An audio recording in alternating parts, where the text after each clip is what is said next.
A big piece of news just came out that could put the United States into a recession. Paul, what'd you see? Biggest news that came out this weekend was Moody's downgraded the U.S. to negative on a credit rating. We'll get into that in a little bit, but obviously tomorrow, CPI comes out. Mo, what is expected for the inflation number that everybody's been focusing on for the last 18 months? So the overall CPI forecast to come in at is 3.3% on an annual rate in October, down from 3.7% in September. Great. And you remember, guys, Fed is looking at core CPI. Core CPI takes the CPI and excludes food and energy. Yep, that's expected to remain the same at the September levels. So 4.1% increase. 4.1%, yep.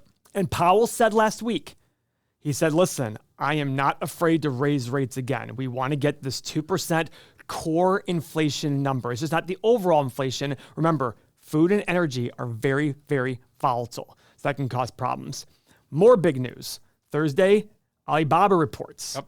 You know, President Xi is in the U.S. meeting with Biden. San Francisco is so communist that they clean up their streets to get ready for President Xi coming into town. Baba is expected to report what, Mo? Earnings, $2.09 a share, and a revenue of $30.74 billion. That's big numbers. Yep. Big numbers. It is. The stock's selling in the, what's the stock at right now? $82.85. So even at $2 per share times 4 quarters is $8. It's selling for around 10 times earnings. But guys, there's a lot of risks for China. It's another country, all these things with, but I personally haven't positioned Alibaba. Doesn't mean you should go buy it. So do I. But the point, I'm betting on Alibaba long term, and I'm ready for it to go down to all-time lows. Not all-time lows, but recent lows. $58, I think it hit at one point. $58, yeah. But it's been as high as 120, 125 recently. It was as high as 300. So there's a lot of things going on with China. This could be a long-term payoff, but we'll see. Now, guys, to get back into it, Gundlach, he's a big billionaire. He says, get out of the Magnificent Seven. And he's sitting there and saying, guys, the ones that lead, the stocks that lead going into the recession are the ones that lead going out of it. What he means by that, and this is something I've said in many videos in the past, the most overhyped and overvalued stocks will fall the hardest when people pull back. Look at last year. Last year, the NASDAQ was down, 30%, something like that? 22, whatever the number was. The biggest stocks, the most overvalued ones, were down the most. You saw Tesla go from an all-time high of 415 down to 102 or 101. Now it's back up to 280 or whatever number it's at. Still down 8% 220, in the last I don't know. 3 months. Yeah. There's a lot of, that's the issue with a lot of volatility. Does that mean you shouldn't own them? No. What it means is be ready for a lot of volatility. And volatility is not the same as risk. Volatility is about the ups and downs of the stock. If you're still buying a stock that you believe in, you should be a fan of volatility. It gives you an opportunity to buy shares at a cheaper price very, very quickly. Yeah, that's correct. Now, I personally believe the Magnificent Seven overall are massively overpriced. And we have 1,000 videos about that.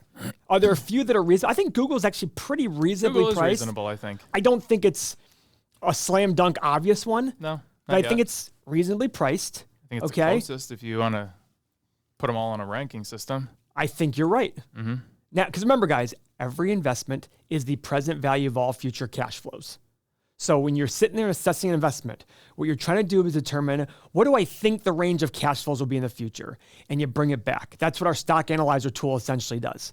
It allows us to sit there and look at a company and make assumptions about the future and then tell us, based on those assumptions, what is the company worth today to us? Now, Gundlach, to his credit, he says, what I would be doing is selling the Magnificent Seven and buying an equal weighted market cap, not a market-based market cap. So if you know, the S&P 500 is market-based. What that means is the higher and higher the market value, something like Apple is going to account for a bigger chunk of the returns than something small like a $20 billion company. What he wants people to do is get into more market-based one where it's equal weighted. Whether it's a $20 billion company or a $2 trillion company, you have the same amount of money invested in it. The reason being is he doesn't want to get hurt on the very expensive companies falling a ton, and the lower valued companies, the ones that are more reasonably valued, if they stay good or even go up, they'll drive up your value. So here you can see that the market weight of Microsoft is 7.4%. Come down here, Tesla 1.6, Berkshire Hathaway 1.72. But you can see the weighting system and how it varies. So right here, just Amazon alone is half of the market weighting of Apple and Microsoft. Yeah. Less than half. Yeah, 3.52 versus 7.4. So if Microsoft goes up 50% and Amazon has to double to make the same move that Microsoft has to do to go up 50%. Okay, so that's what Gundlach is saying. And remember, guys, he's a billionaire. He's a lot different than you and I in the sense of how he makes his money. But what he's saying does make sense. You know, back in the 2000 .com boom, the reason why stocks fell so hard was the most expensive stocks were at the very top. So when they fell hard, it really drove down the values. In fact, small cap and lower mid cap, people were making money during the crash because those stocks were so undervalued. Now, I haven't looked at it today to see how they are, but I did show a stat in one of our group chats, Mo, that tech stocks, as compared to the market value of S&P, is actually higher now as a percentage than it was back in 2000. Yeah. That's kind of scary. It is. And remember, the NASDAQ fell 83% from peak to bottom in the 2000 crash. 83%. Now, I'm not saying that's going to happen again. Could, though. It could. I am very confident, though, when the next bear market does occur, the top 7 companies will probably fall more than the overall market. The tech-heavy NASDAQ will fall harder than the S&P or the Russell 2000 or something like that, is my guess. Now, we obviously don't know. The point here is, in the rest of our channel, we're trying to teach a process on how to buy good companies at good prices. Yes. And if you have an opportunity to buy them at a lower price, you do so. Because guess what? You're not going to buy at the bottom. Ever. You're not going to buy at the bottom. If you do, you're lucky. Yep. Now, back to Moody's. Mo, they cut our rating to negative. Why? Pretty obvious, guys. The continuous deficit, and now that debt is so high, but now being refinanced. The average debt in the U.S. government is like 5 or 7 years. I don't know the exact number. As those years start to come on, we've only had increasing rates since March of 2022. But now where it's so high, if you had to refinance these debts today, our interest costs would absolutely skyrocket. Yeah. Now, it's not going to happen today because you have different maturities. But as these maturities start to come due, just like refinancing your house, if you borrowed your house and did a 2% mortgage for 5 years, in 5 years, when you refinance, if rates are 8%, you go from a 2% rate to an 8% rate. Right. Your interest costs quadruple. What's going to happen to your payment? It's going to skyrocket. So I think Moody's did the right thing. They're like, listen, at $32 trillion and $33 trillion in debt, and you keep adding to it every single quarter and every single year, it's only going to become more and more expensive as time goes on. Yeah. The 90-day Treasury just 2 years ago paid 0%. Right. It is now 5.4%. Yep, 5.42 as of right now. That's an incredible number. It is. And guys, we're not out of the woodwork yet for a recession. How long? We've been inverted for 16, 17 months now. Yeah, July 6th of 22. That's 17 months. Now, it's taken a long time to show a recession, but I see other things like car default rates, delinquency rates are up. Credit card delinquency rates are up. Guys, they're at faster increases than during the Great Recession. So I talked to somebody who's in the used car space, and he has a couple of dealerships, and he was like, it is outrageous what's happening in the industry right now. Especially those kind of, not fly-by-night, but the companies that shouldn't be there, maybe, and they're getting wiped out right now because of the delinquencies. Guys, remember when these delinquencies were happening in houses back in 06 and 07, it was a small start. And again, I'm not trying to be a doomsdayer. What I'm trying to sit there and say is this is reality. It is what when it is. Interest rates go up, this is what happens. Yeah. The number of the credit card balances are up 10%. When GDP is not up 10%, income's not up 10% in the last quarter. You look at that saying, people are borrowing more money now to live the lifestyle they're accustomed to. At some point, something's got to happen. Right. Something's got to shift.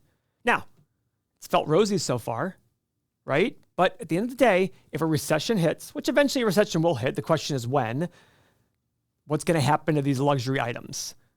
What's going to happen? Not even luxury items. What's going to happen to the items that you sit there and you buy because you need to go to work? Mm-hmm. What happens to your credit cards?